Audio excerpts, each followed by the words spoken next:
Ryan. Defensively, what's maybe your biggest area of concern? Like, what's maybe an area you guys want to clean up the most? Well, coming out of the game, I think when you look at the game, the first thing you recognize, we lost the turnover battle. Anytime you play in a game like that, that hurts you. We didn't create any turnovers. That's the first thing. The second thing was the explosive plays. Too many explosive plays. So right out of the gate, that's the first thing. And then we didn't win the rushing yards. So, all of those things have got to get fixed if we're going to win a game like that. Far left, Joe Nugent, WCMH. Is there any update on Josh Simmons, his status? Yeah, he'll be out for the season. Yeah, he I won't get into all the details of it, but yeah, it's a knee injury, and so he'll be out. What kind of progress did he make since joining this program about a year and a half ago? Oh yeah, no, he really had made a lot of progress and was playing very, very well. So big loss, but got an opportunity to for another guy to step up. Zen will be in there and help have a good week of practice this week. And I thought he stepped up and did a nice job in the Oregon game. He's a veteran guy who's played a lot of football here in the program, not as much in games, but goes against really good players every day in practice. So I think he was able to go into that game in a big environment and build confidence coming out of it. Third row left, Andy Anders, 11 Warriors. Yeah, I know you guys have a high pressure rate looking at some of those numbers, but are you happy with the pass rush, the amount it's getting home, and maybe the scheme that's being drawn up to get after the quarterback? Again, I'm not happy with anything right now, but certainly we want to get more pressure on the quarterback. There's no question, and it's the coach's job to make sure that we put our players in a situation, an environment to be successul. So that's the first thing we've got to look at, and then it's the player's job to go do it and execute it. So all those things were part of the conversation this past week, and we definitely need to do a better job there. Stefan Kreisny, Cleveland.com. You mentioned Zen there. He's been part of the program, even if he hasn't played as much in games. Where have you kind of seen him grow the most throughout the past few years that gives you confidence that he can slot in there? What you see every day in practice, and a veteran guy that's, it's been in the program for a while, so he knows what we're doing. And then what you see every day in practice. And, that's the thing about being a backup is, you never know when your time is going to be. And then all of a sudden you get thrust into a game like that one. But he was ready. Was it perfect? No, but, he did some good things. And so, he's got some good guys right next to him with Donovan and Seth that can, help communicate some of those things that are going on with the calls. But again, that's the other thing I try to tell guys like that. When you're going against Jack and JT and Kenyatta every day in practice, you should be able to go out in those environments and compete and have confidence. How much does it help him to have Donovan right there next to him? Yeah, I think it really helps. Yeah, just having veteran guys right there to communicate what's going on with the calls, because as you know, so much of the offensive line is the communication and what's going on with the calls and making sure everybody's on the same page, and then making adjustments based on what we're seeing in the game and. Anything that may be coming up, if we need to add something or, just make an adjustment based on what we're seeing, those are all things that are important. Tony Girdman, Buckeye Huddle. Ryan, rumor last week that Lathan Ransom was injured in practice. Can you address that and anything there? Yeah, no other updates on any injuries right now. Yeah. Jeremy Birmingham, the podcast. Ryan, you said before, after games don't go your way, you guys have to evaluate whether it's coaching, talent, or execution, or scheme, talent, or execution. As you look back at Oregon, do you pinpoint one of those as a problem? And if so, what's the step to address it? Because there's obviously other talent-equated games coming. Yeah, I think the first thing, like you said, you look at the personnel. You have to make sure we got the right people in the right spots. I think we do. Maybe we can tweak a few things, but I think we have the right people in the right spots. Then it comes down to scheme. I think there's some things that we can do better for sure, putting guys in better situations to be successful. And then there's the coaching, and I think we definitely can do a better job there of making sure that the guys understand exactly what they're doing, getting them lined up, and then going from there. But I think it's a combination of scheme and coaching. Don Taberry, WBNS. What you've said from the get-go, this is going to be a long season, especially with the playoff. Some are compared to maybe like the NFL season. It's hard to go undefeated. Period. Not happy with the loss, but what do you say to the kids and everyone, because the goals are still there? Yeah, well, like you come out of the game and you got to identify the things that didn't work, which we did. Make some adjustments. Do we need to overhaul everything? No, we don't need to overhaul everything. But there are some things, the way that we're coaching things, the way that we're scheming some things. We need to make adjustments there. There's no question. But once all that settles, you realize that there's a lot of football ahead of us, and you look ahead at what we got in the second half of the season, and then right here with Nebraska. And so, you quickly move on to that and realize that, there's a lot of teams across the country that have taken a loss. So now we got to go adjust and play our best football here in the second half of the season. You could have as many as, 10 games from here on out. So, that's important to make sure that we now move forward. We learn from the game, but we can't dwell on it. We got to move forward, and we got to focus on Nebraska. With the way you're handling things now, has this allowed you maybe to get more involved with the defense now? Yeah. Yeah, definitely been in there more in the last week than I have in the past. And, ultimately it's my job to make sure that all three phases are the way they're supposed to be. So I'm going to make sure that gets done. Dave Holmes, WSYX. Yeah, Ryan, what was it about Dylan Raiola back when you guys were in on him that you liked? And also, 20 years ago when guys would decommit, or transfer, it was like, oh my goodness, the sky's falling. But now it's Quinn Ewers, Emory Jones, Dylan. I mean, every program has all these guys who were at one point in their pipeline. Are you able to take the emotion out of that as head coach when guys go elsewhere? So just kind of thoughts on Raiola and the past there. Yeah, I think I heard a stat the other day that of the starting quarterbacks in the Big Ten, maybe it was like 14 or something like that have been transfers.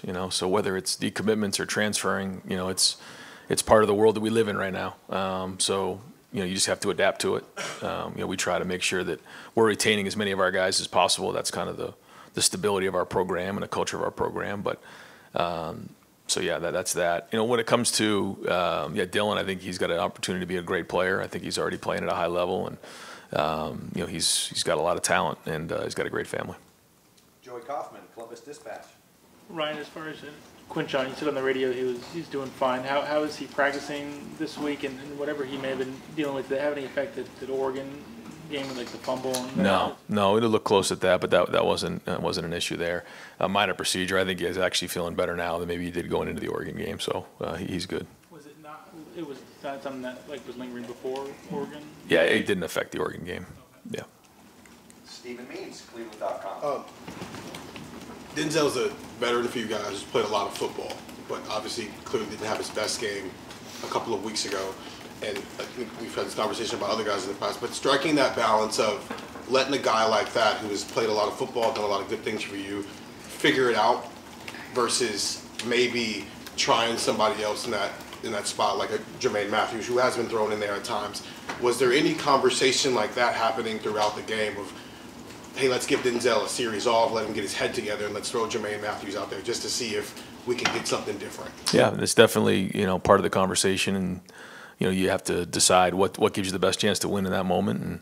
And decision was made, and so we evaluate that and figure out if that's the right thing moving forward. But we believe in Denzel. We think he's a great player, and he did have a couple plays there that weren't good, and he would tell you the same thing. And so he came out last week and had a good week of practice. Needs another one this week, and he'll rebound and play well this week. How do you feel about your secondary depth, cornerback and safety overall right now, 6 games into it? Yeah. We probably have more depth at corner than at safety, but I feel like we do have enough guys back there to get what we need to get done. Bill Landis, Kings of the North. Ryan, are Jim and Larry on the same page with how to go about generating more pressure and the schematic tweaks you're talking about with the defense? Yeah, for sure. I know that there was a point maybe early on when Jim got here where there was conversation about the jack and all that. But our goal is to put the best 4 rushers in the game, or if there's 5, maybe there's 5 or whatever it is. And so that decision's been made, and we reevaluate those things. When you have to, certainly after a loss, but even during a bye week, you're going to do something like that.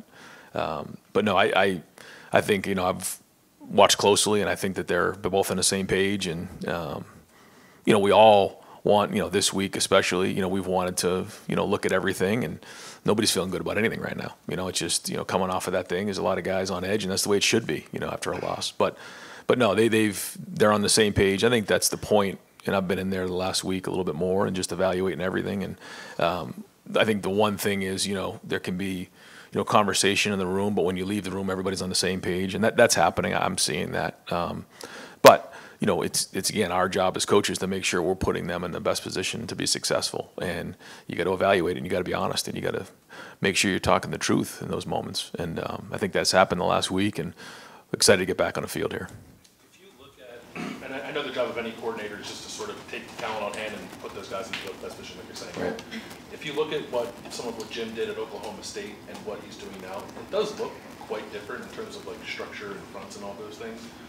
What were the conversations like when you hired him about like, hey man, do your stuff, or was it, no, we have our players here, work around what we have on hand? Yeah, a little bit of both. Yeah, I mean, my goal, bringing Jim in was to be the head coach of the defense and to run it. But there was also, we have, recruited very well in the defensive line. So, when he was at Oklahoma State, they didn't have, 4 down D linemen and then certainly no depth behind it. So, he had to be creative about what he was doing there.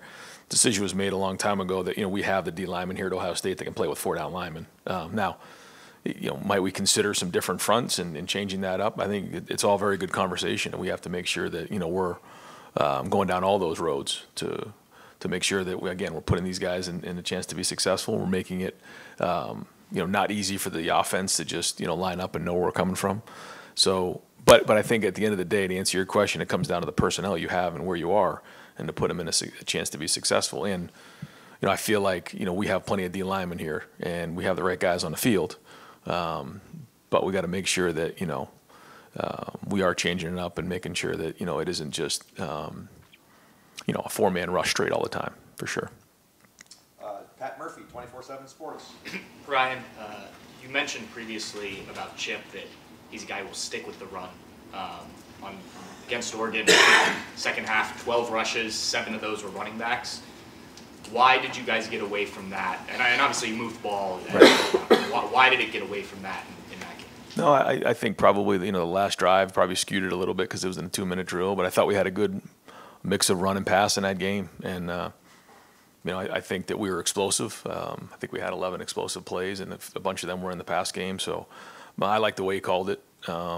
And, we do have to win the rushing yards, though, so we got to keep hammering that. But, no, I think the balance is what you're looking for there, and I like the way the guys came out and moved the ball down the field in the 2-minute drill. That part was good. Obviously, the end wasn't what we wanted, but I think that overall execution, you could see that we're in a position to go win games. Now we got to go win games, and a big part of that is what we're talking about here. Winning in the fourth quarter and finishing out games. So all things that we're looking at and talking about. Is that a matter of him kind of feeling it in the moment and Will playing the way he was? You kind of go with what's working in that situation. Yeah, a big part of it is what you're seeing too. For looks, and I think there was some times where we were in 11 personnel and they had base in the game, and so there was some different things that they were doing. So I think that's the sign of a good offense when you can quickly go to one thing based on what you're seeing. And now if all of a sudden we were just throwing the ball and it was a mess and we weren't completing the ball, then I think that would be the problem. But again, I thought we had a good mix there, and again, didn't finish it the way we wanted to. Fifth row left, Noah Weisskopf, the Lantern. Yeah, Ryan, how important do you think it was to have a bye week right after a loss to almost let that feeling sink in for the players, the coaching staff? Do you think that's significant?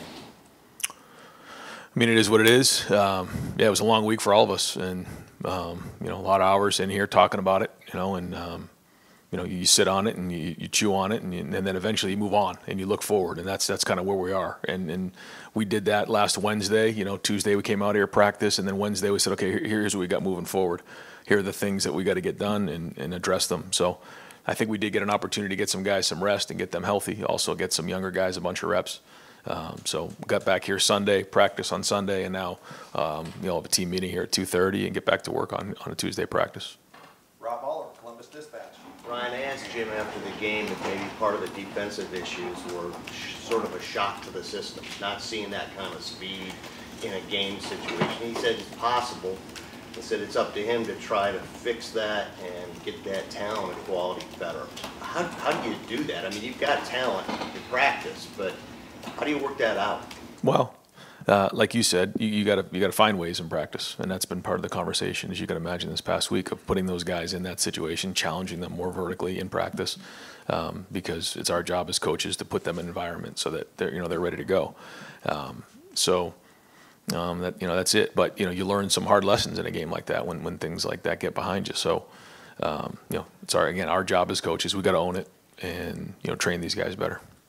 Where are you with deep ball? The long passes, that's been an issue sort of. Is that something you guys really need to focus on? Are you happy with where you are with it? Is that No. part of, okay. No, not happy. No. And yes, yeah, we have to do a better job with that. So we'll be launching balls today. Good, Rob? Yeah. Spencer Holbrook, Letterman Row. Brian, I know you said you don't have the injury update elsewhere, but do you have an update on Will? And then if he is out for as long as he has to be out? Will Howard? No, Will Kazmarek. Oh. Where does the tight end position go from Yeah, we'll be out for a little while, but we feel like we have depth in that position. I thought G. Scott played one of his better games in terms of running routes down the field. That part was good, blocking, and then Jelani's gonna have to step up now. Bennett Christian's gonna have to step up. These guys are gonna have to play, and we have to put them in there. But they've been training, they've been working, they've been practicing. They don't miss any reps. But now they're going to be thrust into it, and we knew this was going to happen. This is a great example. Second half of the season, here we go. So, but now they're going to be put into it, and so I think Keenan's done a nice job of building depth. Pat Gerd is in there as well. So all those guys are going to play. You used Bennett a little bit in the run blocking. How important is he going to be moving forward with that, since Will is kind of your ace there in run blocking? Yeah, Bennett's gotten better. He's gotten a lot better.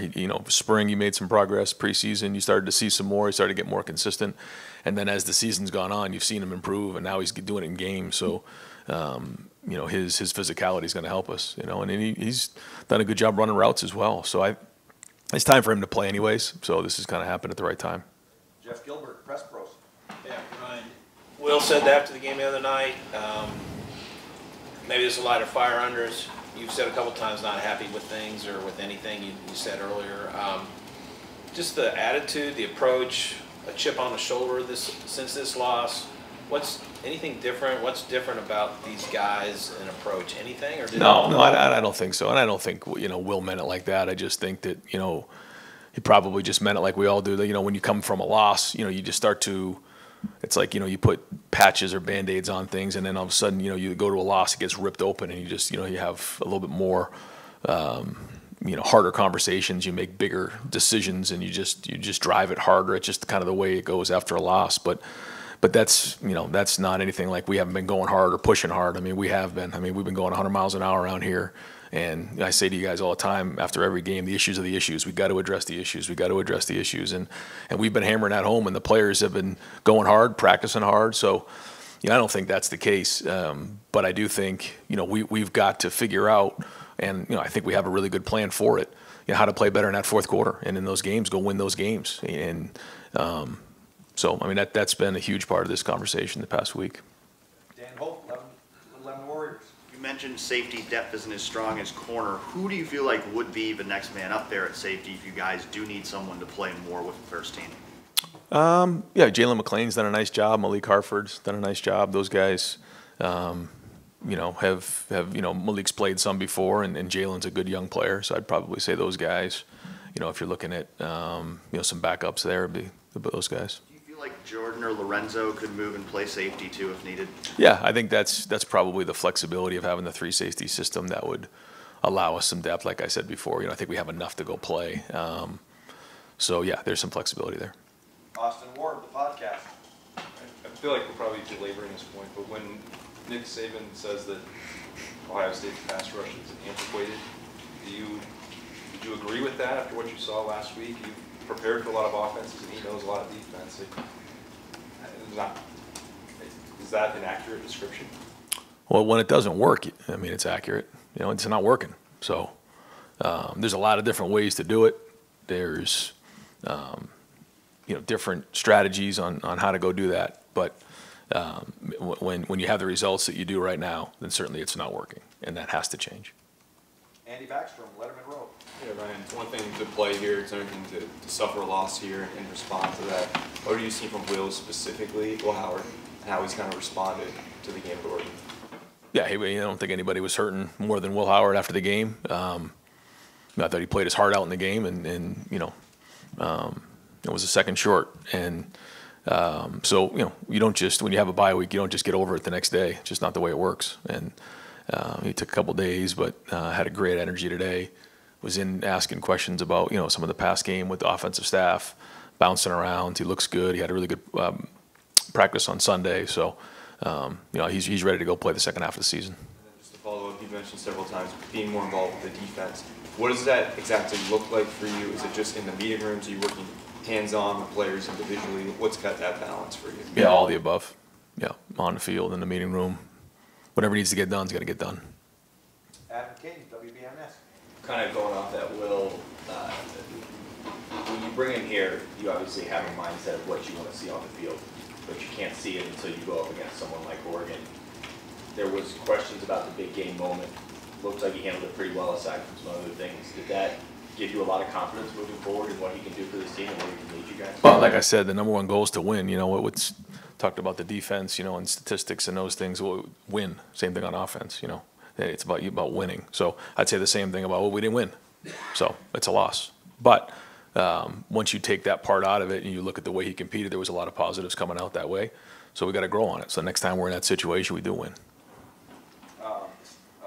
Cameron T. Robinson, The Athletic. Ryan, you mentioned Zen obviously steps in the left tackle, but how much, obviously you want to give Zen those reps in practice to get ready, but how much do you balance that with secondary options of either moving down here or Tegra over there? Yeah, we will rotate guys too, but that's pretty normal anyways. We'll have, like, even an inside drill, we'll have 3 groups in there. And then even when we're going scouts or 1s versus 2s, you have the first group and then you have the second group. So those guys are all getting reps, but we will roll guys too. You mentioned in the summer, obviously the offensive line had the illness that made you guys rotate more guys in fall camp. Do you feel like the way you were seeing that depth, has that progressed the way you thought it was since fall camp? I think it did help us in a strange way. Yeah, I think guys got forced into it early in camp and had to respond, and I think it allowed them some confidence to know that they can step into that spot and play.